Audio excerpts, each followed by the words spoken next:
Sa nasipit Agusan del Norte dahil sa malakas na buhos ng ulan nitong Martes ng gabi at kahapon ng madaling araw, binaha ang isang barangay at apektado ang mahigit sa 150 katao. Iniulat ng Municipal Disaster Risk Reduction and Management Office na wala namang nasawi o nasaktan. Ang mga apektadong pamilya ay nasa Barangay Kulit Gymnasium at inaasikaso na ng lokal na pamahalaan. Sa Cagayan de Oro City, 7 driver at konduktor ang nagpositibo sa paggamit ng shabu. Ito ang nadiskubre sa ginawang Oplan Harabas ng PDEA sa mga terminal ng lungsod. Ayon sa PDEA Region 10, nasa 109 na mga bus drivers at konduktor ang sumailalim sa pre-drug testing bilang bahagi naman ng undas o paggunita ng Todos Los Santos at Araw ng mga Kaluluwa.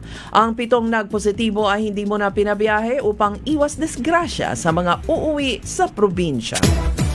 Sa Davao City, inaaprobahan ng City Council ang 2.7 million pesos na cash assistance para sa mga biktima ng lindol sa Davao Oriental. Ayon sa City Ordinance na pinagtibay kahapon, 1 million pesos ang ibibigay sa provincial government, 500,000 pesos naman sa Mati City at 300,000 pesos sa bawat isa para sa bayan ng Caraga, Manay, Tarragona at Baganga na siyang pinakamatinding naapektuhan ng lindol.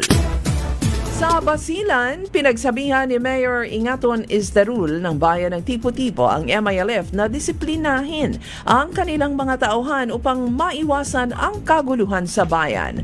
Ang parawagan niya ay kasunod naman ng balak sana ng mga batang kasapi ng MILF na pasukin at agawin ang Tipo-Tipo Town Hall upang tugisin ang isang kawani na sangkot sa pagpatay sa isang Islamic preacher noong October 21.